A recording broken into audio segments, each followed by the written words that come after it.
Hello student, अभी तक हमने जो क्लास 12th के अंदर जो वीडियो देखे हैं उसके अंदर मैंने आपको मैट्रिक्स के बारे में बताया। लास्ट जो 2 प्रीवियस वीडियोस थे उसके अंदर मैंने डिटर्मिनेंट के बारे में बताया। अब आप लोगों का क्वेश्चन था कि सर डिटर्मिनेंट होता क्या है, तो मैंने आपको बताया कि हर मैट्रिक्स के साथ एक वैल्यू एसोसिएट होता है। मैट्रिक्स भी कैसा होना चाहिए, एक स्क्वायर मैट्रिक्स होना चाहिए, उसके साथ एक वैल्यू एसोसिएट होता है, उसको हम डिटर्मिनेंट बोलते हैं। क्लियर है ये वाली बात? उस डिटर्मिनेंट की वैल्यू को हम फाइंड आउट करते हैं, उसको हम निकालते हैं। जैसे 1x1 के लिए हमने सीखा, 2x2 के लिए हमने सीखा और 3x3 के लिए हमने सीखा। उसके बाद मैंने आपको माइनर के बारे में बताया और कोफैक्टर के बारे में बताया।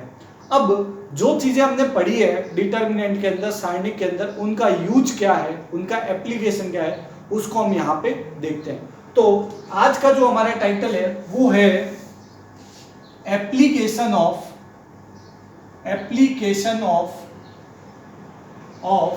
डिटर्मिनेंट्स, यानी कि सारणिक का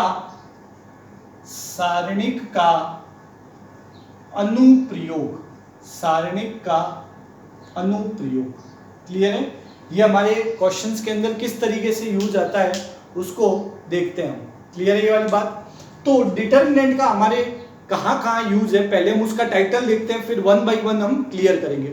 जैसे आपके बोर्ड में क्वेश्चन आता है कि आपको कोई भी 3 पॉइंट दे देते हैं। हमें पता है कि किसी भी ट्राइंगल को बनाने के लिए 3 पॉइंट्स की रिक्वायरमेंट होती है। हमें 3 पॉइंट दे देंगे और बोलेंगे इसका एरिया फाइंड आउट करो। अब हम एरिया बहुत सारे तरीकों से फाइंड आउट कर सकते हैं, लेकिन हमें साथ में लिखा हुआ आएगा कि डिटर्मिनेंट की हेल्प से फाइंड आउट करो। तो इसका सबसे पहला जो एप्लीकेशन है वो है to find area of triangle, यानी कि त्रिभुज का क्षेत्रफल ज्ञात करने में, क्लियर है ये वाली बात? हम डिटर्मिनेंट को यूज कर सकते हैं। उसके अलावा second, to find collinearity of 3 points, यानी कि हमें कोई भी 3 पॉइंट दे देंगे, वो तीनों कोलिनियर है या नहीं है। कोलिनियर का मतलब होता है एक ही रेखा में है या नहीं है, उसको भी हम डिटर्मिनेंट की हेल्प से फाइंड आउट कर सकते हैं। हिंदी में इसको बोला जाता है सरेखीयता का प्रतिबंध। क्लियर है? इसको भी हम डिटर्मिनेंट की हेल्प से फाइंड आउट कर सकते हैं। उसके बाद आता है to find equation of line passing through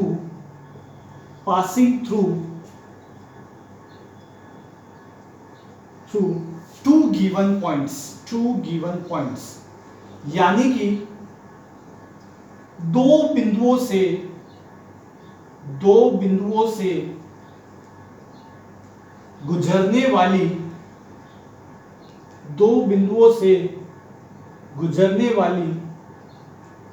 रेखा का समीकरण ज्ञात करना। इसको भी हम डिटर्मिनेंट की हेल्प से फाइंड आउट कर सकते हैं। इसके अलावा solution of system of linear equation,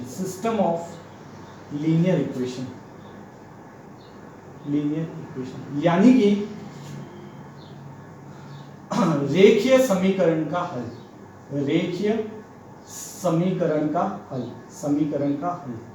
इसके अंदर हमें 2 चीजें पढ़नी है। इसके अंदर हम एक क्रैमर्स रूल पढ़ेंगे और एक पढ़ेंगे मैट्रिक्स मेथड। क्लियर है ये वाली बात? तो आपका जो डिटर्मिनेंट है उसके यहाँ पे ये 4 तरीके के एप्लीकेशन बनते हैं। इनको हमें 1 बाय 1 सॉल्व करना है। जैसे एरिया ऑफ ट्राइंगल बोल देगा, कोलिनियरिटी की कंडीशंस आपसे प्रूफ करवा लेगा बोर्ड में, आपसे 2 पॉइंट दे देंगे, आपको 2 पॉइंट्स गिवन होंगे और आपको बोला जाएगा कि इससे पास होने वाला इक्वेशन बताओ। आपको सिस्टम ऑफ लीनियर इक्वेशन, आपको 2 इक्वेशन या 3 इक्वेशन दे देगा और बोलेगा क्रैमर रूल से सॉल्व करो, जो हर बार आता है बोर्ड के अंदर, या आपको बोल देगा कि मैट्रिक्स मेथड से सॉल्व करो, ये इस तरीके के क्वेश्चंस पूछे जाते हैं। तो आपको ये वाली चीज़ें मैं यहाँ पे 1 बाय 1 लेंगे, हम यहाँ से स्टार्ट करेंगे और सारे पॉइंट्स को क्लियर करेंगे। तो आप पॉज करके इसको आराम से नोट कर सकते हो। तो हम फर्स्ट टाइटल के साथ स्टार्ट करते हैं। फर्स्ट टाइटल है हमारा area of triangle.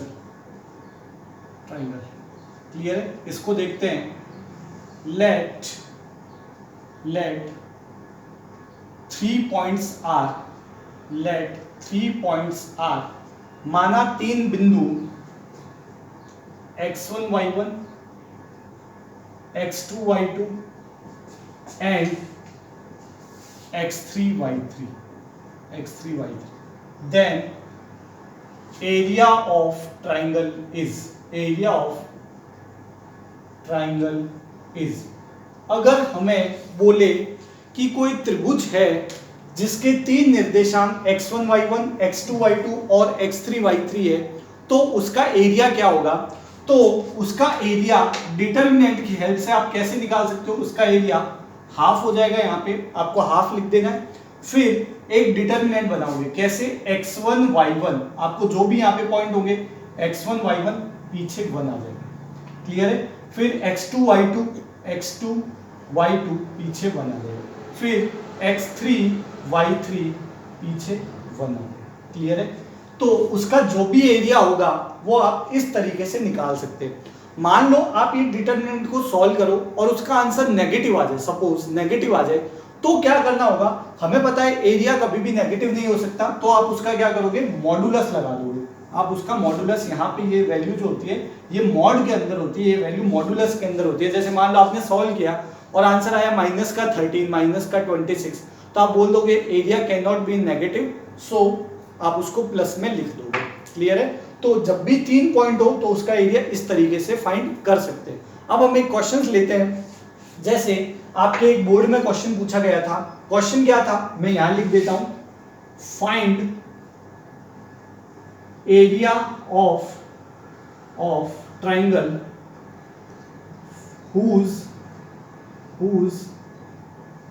vertices are, आपको बोला एरिया ऑफ ट्राइंगल बताओ जिसके शीर्ष क्या दिए थे आपको? 5, 0, 0, 0 एंड -5, और सॉरी 0, -5। आपको ये 5 ये आपको क्या किए थे? वर्टाइसेस गिवन थे, क्लियर है? आपको इसका एरिया बताना था। कैसे बताएंगे? हमें बोला था यूजिंग डिटरमिनेंट बताना है। तो देखो उसका एरिया कैसे होगा? हमें पता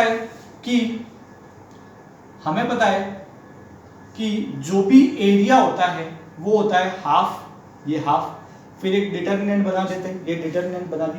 पहला पॉइंट कौन है? 5, 0, तो यहाँ पे देखो 5, 0 पीछे 1, फिर 0, 0, तो यहाँ पे 0, 0 पीछे 1, फिर 0, -5, 0, -5 और यहाँ पे 1। अब आपको क्या है? ये डिटरमिनेंट सॉल्व करना आता है। किस तरीके से करते हैं? हाफ ऑफ, क्लियर है? 5 टाइम्स ऑफ, देखो 1 को 0 से किया 0, ये -5, 0 माइनस ऑफ -5, क्लियर है? प्लस 0 टाइम्स ऑफ 0 माइनस 0, ये 0 माइनस 0, प्लस 1 टाइम्स ऑफ क्या होगा? 0 माइनस 0, 0 माइनस 0, ये हो जाएगा। तो आप देखोगे हाफ, यहाँ पे देखो ये माइनस प्लस हो जाएगा, ये 25 आ जाएगा। तो आपका आंसर क्या आ जाएगा? 25/2 स्क्वायर यूनिट, ये आपका एरिया है। अगर आप इसको वेरीफाई करना चाहो, आपको इस मैट्रिक्स मेथड पे या डिटरमिनेंट के मेथड पे डाउट है, तो आप इसको वेरीफाई कैसे कर सकते हो? हमें पता है ग्राफ में अगर हम इसको बनाएं तो ये 0, 0 ये रहा, 5, 0, ये मान लो 5, 0 आ गए, ये 0, 0 है, ये 5, 0 है, और तीसरा पॉइंट 0, -5, 0, -5, 0 पे -5, 0, -5। अब अगर आप इसको, अगर ये है तो हमें पता है क्या होता है area? Half base into height. आप देख सकते हो आंसर सेम है। इसका मतलब जो डिटरमिनेंट मेथड है वो आपके करेक्ट आंसर देता है। क्लियर है? अब मैं यहाँ पे एक नोट लगवाना चाहता हूँ आपसे, तो पहले तो ये क्वेश्चंस आप आराम से नोट करो, ठीक है। एक क्वेश्चन और देखते हैं इसके ऊपर। जब भी हमारे पास 3 पॉइंट गिवन होंगे, आप डिटरमिनेंट बनाओगे, उसको आपसे मल्टीप्लाई करके इसका आंसर लिख सकते हो। पॉज करेंगे, उसके बाद पॉज करके आप आराम से नोट करो। मैं जो आपको पीडीएफ फाइल दूंगा उसमें बहुत सारे क्वेश्चंस दे दूंगा, उसकी कोई चिंता वाली बात है नहीं आपको। अभी मैं आपको एक नोट लगा के एक क्वेश्चन दूंगा जो बोर्ड के अंदर पूछा गया है, सीबीएसई और आरबीएसई दोनों के अंदर। उसके अंदर आपको क्या चीजें ध्यान में रखनी है उसको हम देखेंगे। पॉज द वीडियो करो, pause the video to note it down. अब हम इसके ऊपर एक और क्वेश्चन देखते हैं जो आपके बोर्ड में कई दफा पूछा जाता है, कई बार पूछा जाता है। क्वेश्चन है, फाइंड द वैल्यू ऑफ के, फाइंड द वैल्यू ऑफ के if area of triangle is 35 square unit whose vertices are k, 4, 2, -6 and 5, 4। हमसे क्या पूछा गया है कि आप k का वैल्यू बताओ, और अगर जो ये 3 वर्टाइसेस गिवन है उसका जो एरिया है वो 35 स्क्वायर यूनिट है। देखो इस बार हमें क्या किया है, एरिया गिवन है, इस बार हमें एरिया दे दिया है। आप ये चीज दिमाग में बिठा लोगे, जब भी अगर हमें एरिया देगा, अगर हमें एरिया दिया हुआ होगा तो उसको हम प्लस और माइनस के साथ लिखेंगे, उसको हम प्लस और माइनस के साथ लिखेंगे। कैसे? हमें पता है कि एरिया का फॉर्मूला क्या होता है, area equal to half of, यहां पे x1 y1 1, x2 y2 1, x3 y3 और ये एरिया की जगह पे एरिया की वैल्यू ये 35, ये 30। जब भी आपको एरिया गिवन हो, मैं फिर से रिपीट कर रहा हूं, जब भी आपको एरिया दिया हुआ हो क्वेश्चन के अंदर, तो उस एरिया को प्लस और माइनस में लिखेंगे। क्यों लिखते हैं? कोई लोग यहाँ पे प्लस माइनस लगाते हैं, कोई यहाँ पे लगाते हैं, दोनों में से कहीं पे भी लगाओ, क्योंकि देखो ये वैल्यू या तो प्लस हो सकती है या फिर ये वैल्यू माइनस हो सकती है, तो हम इस वजह से प्लस माइनस लगाते हैं। मेरे कहने का मतलब ये है कि अगर आपने प्लस माइनस नहीं लगाया, बच्चे पूछते कि सर हम नहीं लगाए तो क्या होगा, तो आपका k की केवल एक ही वैल्यू निकल के आएगी, जबकि ऐसे k की 2 वैल्यू पॉसिबल है। आप प्लस और माइनस के साथ हाफ, ये हाफ आपने लगा दिया, x1 y1 1, k 4 यहाँ पे 1, फिर 2 -6 और 1, 5 4 1। अगर आप यहाँ पे प्लस और माइनस नहीं लगाते तो k की केवल एक वैल्यू आती है, जो कि आधा करेक्ट होता है, पार्शियली करेक्ट होता है। आपको पूरा सही करना है तो यहाँ पे प्लस और माइनस 2 बार लगाओगे, आपके पास k की 2 वैल्यू आनी चाहिए। मैं बार बार इसी पॉइंट पे स्ट्रेस डाल रहा हूँ, जोर डाल रहा हूँ कि आप इसको प्लस, जब भी एरिया गिवन हो, when area is given, when area is given, when area is given, take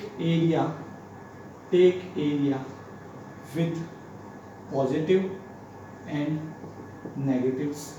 आपको उसको प्लस और माइनस दोनों के साथ लिखना है। क्लियर है? ये लिखा, ये 2 यहाँ पे मल्टीप्लाई हो जाएगा तो ये 70 हो जाएगा।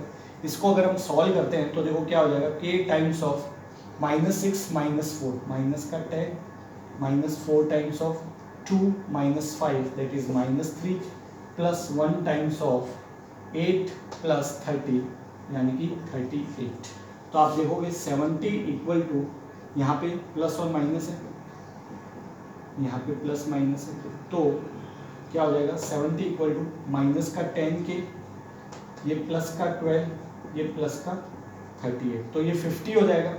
आप एक बार प्लस साइन ले लोगे, पॉजिटिव साइन लोगे, उससे क्या होगा, पॉजिटिव साइन लिया तो ये 70 बराबर माइनस का 10k प्लस 50, ये 50 इधर आएगा तो क्या हो जाएगा माइनस का, सॉरी यहाँ प्लस का 20 और माइनस का 10, तो k की वैल्यू आएगी यहाँ से -2, k की वैल्यू -2 आएगी। अगर आप नेगेटिव साइन लेते हो, नेगेटिव साइन लेते हो तो क्या होगा -70 इक्वल टू माइनस का 10k प्लस का 50, ये इधर आएगा माइनस का हो जाएगा, तो माइनस का 120 इक्वल टू माइनस का 10k, माइनस से माइनस सॉल्व हो गया, k की वैल्यू 12 आएगी। तो आपके पास k की दो वैल्यू आएगी, एक माइनस का 2 आएगी और एक वैल्यू 12 आएगी।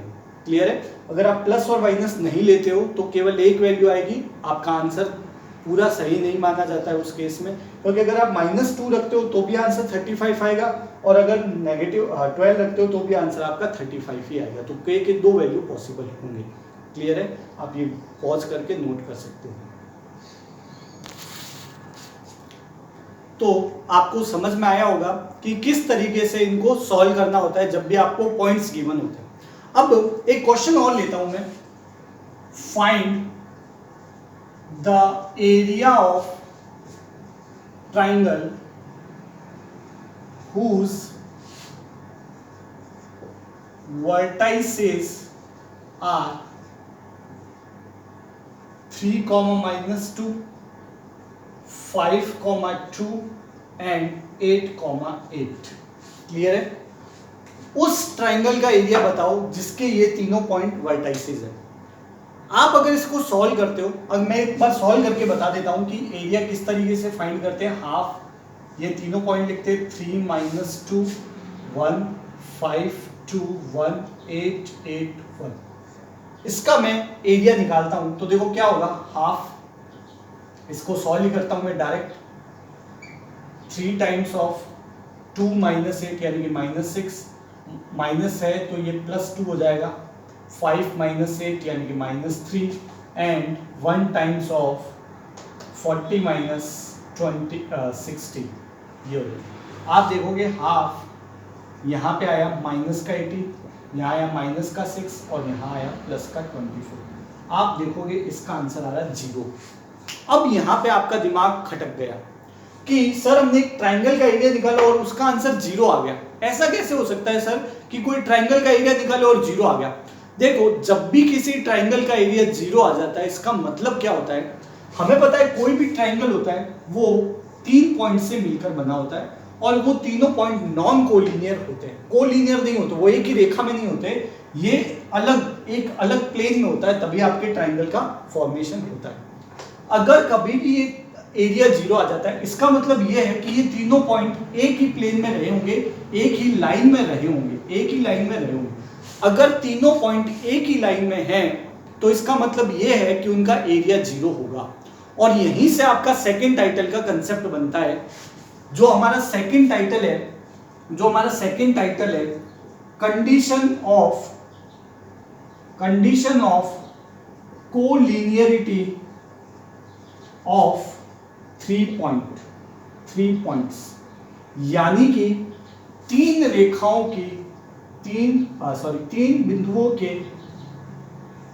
बिंदुओं के संरेखीयता का प्रतिबंध। अब आपको दिमाग क्लियर है कि सर अगर हम एरिया को 0 कर दे, अगर हमारा एरिया 0 आ जाएगा तो क्या होगा, तीनों पॉइंट एक ही लाइन में होंगे। यही कंडीशन है। मैंने इसीलिए एग्जांपल लिया है ताकि आप ये वाला टाइटल समझ पाओ। मैंने इसकी भूमिका बनाने के लिए ये क्वेश्चन आपको दिया है। तो आप खुद से कंडीशन बना सकते हो। आपको पता है अगर 3 पॉइंट एक ही लाइन में तो उनका एरिया क्या होगा, 0 होगा। तो आपका आंसर आ गया। आपने खुद ने कंडीशन बना ली कि कंडीशन ऑफ कोलिनियरिटी क्या होगा। तो आपको पता है कंडीशन ऑफ कोलिनियरिटी होता क्या है, इफ एरिया इज 0। अगर एरिया 0 हो जाए तो कंडीशन ऑफ कोलिनियरिटी, एरिया का मतलब क्या होता है, half 3 point x1 y1 1, x2 y2 1, x3 y3 1 become 0। Clear है? अब ये हाफ इधर मल्टीप्लाई, हाफ तो स्केलर नंबर है, उसका कोई फर्क नहीं पड़ेगा। तो कंडीशन क्या बन गया आपकी, कंडीशन ऑफ कोलिनियरिटी यानी कि संरेखीयता का प्रतिबंध। आपको याद हो चुका है संरेखीयता का प्रतिबंध। कोई भी 3 पॉइंट है x1 y1, x2 y2, x3 y3, तो उसका कंडीशन क्या बनेगा, x1 y1 1, x2 y2 1, x3 y3 1, ये जो है इसी 0 के बराबर। क्लियर है? तो कंडीशन ऑफ कोलिनियरिटी का मतलब होता है area become 0, area should be 0। Area को 0 किया तो ये कंडीशन निकल के आ गई। तो आप ये नोट करेंगे, बोर्ड में कैसे क्वेश्चंस आते हैं वो भी हम देखते हैं। आप पॉज करके इस कंडीशन को पहले ये नोट करेंगे, उसके नीचे ये वाली चीज नोट करेंगे, और बोर्ड में कैसे क्वेश्चन पूछता है वो भी हम देखते हैं। क्लियर है ये वाली बात? तो मैंने आपको कंडीशन ऑफ कोलिनियरिटी बताया। अब इसके ऊपर क्वेश्चंस कैसे पूछता है बोर्ड के ऊपर, बोर्ड के अंदर जो बोर्ड एग्जाम है 12th का, देखते हैं। क्वेश्चन पूछा जाता है if points 2, -3, lambda, -2 and 0, 5 are collinear, then what is the value of lambda? भावार्थ, यदि 3 बिंदु 2, -3, लैम्डा, -2, 0, 5 सरेखीय एक ही रेखा के अंदर है, तो लैम्डा का मान क्या होना चाहिए, बोर्ड के अंदर पूछता है। हमें पता है, साफ साफ बोला है कि पॉइंट्स आर कोलिनियर। अगर पॉइंट कोलिनियर है, इफ पॉइंट्स आर कोलिनियर, अगर पॉइंट कोलिनियर है इसका मतलब क्या है, एरिया शुड बी 0, एरिया 0 होना चाहिए। आपको भी पता है एरिया का मतलब क्या होता है, आपको पता है हाफ स्केलर है, x1 y1 1, x2 y2 1, x3 y3 1 should be 0। अब आपको 3 पॉइंट्स पता है, उनकी वैल्यू पुट कर दीजिए। 2 -3 1, लैम्डा -2 1, 0 5 1। इसको आप 0 करो, 0 के बराबर करो और लैम्डा की वैल्यू को निकालो। तो यहाँ पे डिटरमिनेंट को ही सॉल्व करना है। डिटरमिनेंट को सॉल्व करना आता है आपको 2 times of -2 -5 -7 plus 3 times of, इसका अपोजिट साइन लेते हैं, ये माइनस है तो यहाँ पे प्लस ले लिया, लैम्डा -0, फिर लैम्डा -0 हो गया आपके, लैम्डा -0 और आगे 3 आ गया, plus 1 times of 5 lambda -0, 5 lambda equal to 0। तो आपके क्या आ गया, यहाँ पे देखो आ गया माइनस का 14 प्लस 3 लैम्डा और 5 lambda 8 lambda equal to 0। 8 lambda equal to 14, lambda should be 7/4, lambda का वैल्यू 7/4 निकल गया। क्लियर है ये वाली बात? यहाँ पे अगर नहीं दिख रहा है आपको तो लैम्डा की वैल्यू 7/4 आपके निकाल के। अभी तक जो भी आज हम लेक्चर में देख रहे हैं सब में आपको डिटरमिनेंट को सॉल्व करना पड़ रहा है, क्योंकि टाइटल का नाम ही यही है, एप्लीकेशन ऑफ डिटरमिनेंट। डिटरमिनेंट की हेल्प से आप क्या क्या फाइंड आउट कर सकते हो। क्लियर है? तो मैंने अभी तक आपको बताया था कि एप्लीकेशन ऑफ डिटरमिनेंट में हमें 4 चीजें पढ़नी है। सबसे पहले एरिया ऑफ ट्राइंगल, तो मैंने आपको एरिया निकालना सिखाया। सेकंड, कंडीशन ऑफ कोलिनियरिटी, क्या कंडीशन होती है, तो हमें पता है कंडीशन क्या होती है, एरिया को 0 कर दो। क्लियर है? तो मैं 2 टाइटल क्लियर करवा चुका हूं, अब हम तीसरे के ऊपर बढ़ेंगे, उससे पहले आप ये नोट करेंगे पॉज करके। पहले 2 टाइटल क्लियर हो चुके हैं, तीसरे टाइटल की तरफ बढ़ते हैं। जो मेरा थर्ड टाइटल है वो है equation of line passes through 2 given point। 2 given point, 2 बिंदुओं से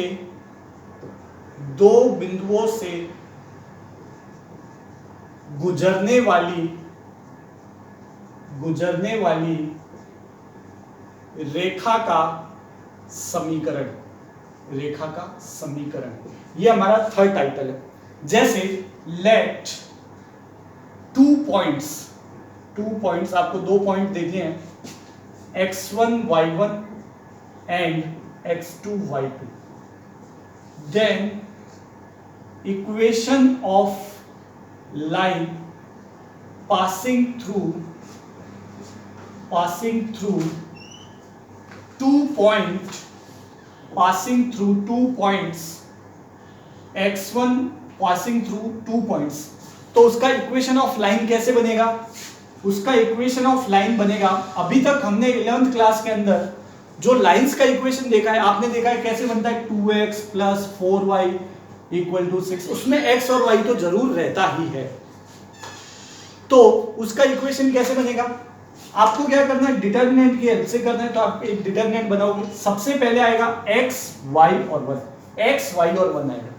उसके बाद 2 पॉइंट गिवन है, x1 y1 और 1। फिर तीसरा पॉइंट x3 y3 और 1 इक्वल टू 0। जब आप इसको सॉल्व करोगे तब क्या होगा, उसके अंदर आपके x और y का नंबर रहेगा ही रहेगा। ठीक है, क्लियर है ये वाली बात। तो आपका डिटर्मिनेंट की हेल्प से इक्वेशन ऑफ लाइन इस तरीके से बनता है। एक क्वेश्चन जो बोर्ड में पूछा गया है उसको देखते हैं। आप इसको पॉज करके नोट कर सकते हैं, पॉज करके नोट कर सकते हैं। मैं आगे कंटिन्यू करता हूं इस चीज को।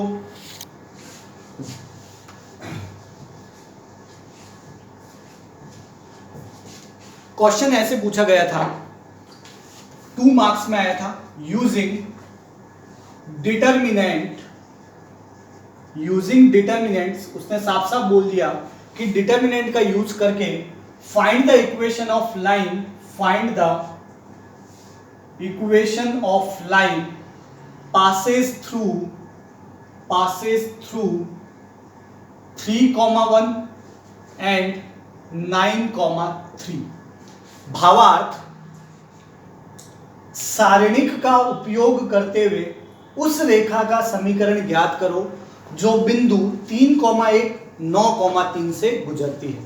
तो हमें पता है जब भी 2 पॉइंट दे और उससे कोई लाइन पास करती है तो उसका इक्वेशन किस तरीके से लिखा जाता है, उसका इक्वेशन लिखा जाता है इक्वेशन ऑफ लाइन EOT।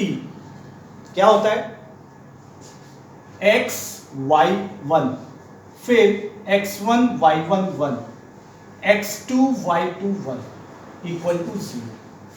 यहां पे हम x y तो रहेगा, ये x y 1, x1 y1 यानी कि दोनों पॉइंट्स 3 1 1, फिर 9 3 1 9 3 1 इक्वल टू 0। इसको हम सॉल्व कर सकते हैं, सॉल्व करते हैं।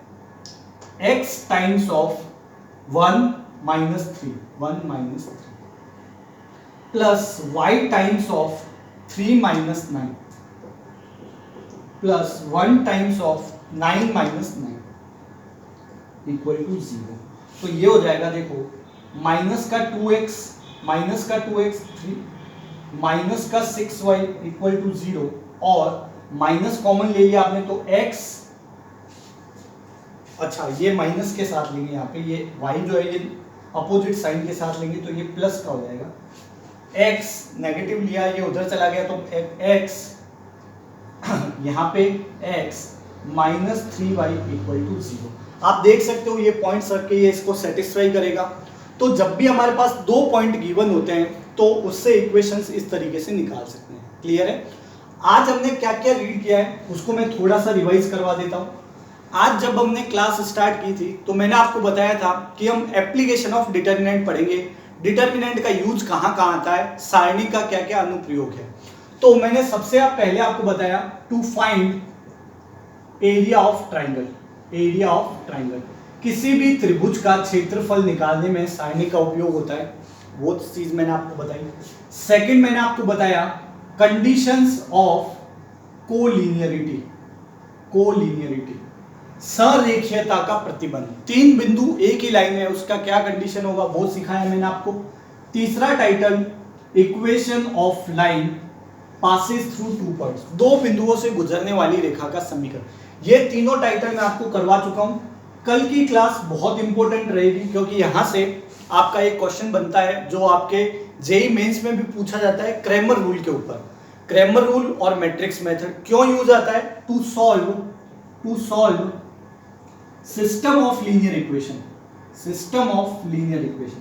अब आप पूछोगे सिस्टम ऑफ लीनियर इक्वेशन क्या होता है, जैसे 2 लीनियर इक्वेशन दे दे या 3 लीनियर इक्वेशन दे दे, उनको हम क्रैमर रूल से, या तो हम क्रैमर रूल से, क्रैमर्स रूल से या मैट्रिक्स मेथड से सॉल्व कर सकते हैं, मैट्रिक्स मेथड से सॉल्व कर सकते हैं। क्लियर। ये दोनों में से एक मेथड हर बार बोर्ड में पूछा जाता है, या तो कभी क्रैमर रूल पूछ लेता है उसके नेक्स्ट ईयर मैट्रिक्स पूछ लेता है। तो आपको ये दोनों ही आने चाहिए और जेईई मेंस में ये मेथड आपका काफ़ी इंपॉर्टेंट रहता है। तो हम कल का जो क्लास रहेगा उसके अंदर इस चौथे टाइटल को क्लियर करेंगे, उससे हमारे पास एप्लीकेशन ऑफ डिटरमिनेंट कवर हो जाएगा। तो अभी के लिए मैं यहाँ पे स्टॉप कर रहा हूँ। जिन बच्चों ने अभी तक जो हमारा यूट्यूब चैनल है रिवॉल्यूशन ऑफ करियर इंस्टीट्यूट, इसको सब्सक्राइब नहीं किया तो इसको सब्सक्राइब कर ले। उसका फायदा ये होगा कि जैसे ही हम यहाँ पे कोई भी वीडियो अपलोड करेंगे, फिजिक्स का, पुनीत सर का या मेरा कोई भी वीडियो, वो सबसे पहले आप तक पहुँच जाएगा। प्लस हम दूसरी भी इंफॉर्मेशन आपको यहाँ पे जल्दी जल्दी देते चले जाएंगे। जैसे जेईई मेंस की डेट आई जो आपके 18 टू 23 जुलाई के बीच में होगा, नीट की डेट आई है 26 जुलाई, तो उससे क्या होगा, कोई भी आपके पास इंफॉर्मेशन है वो सबसे पहले आप तक पहुंच जाएगी। इसके अलावा अगर आपको कोई भी डाउट है, अगर मैथ्स के अंदर डाउट है, तो जो मैथ्स के वीडियो है उसके डिस्क्रिप्शन में मेरा नंबर दिया हुआ है 9680906899।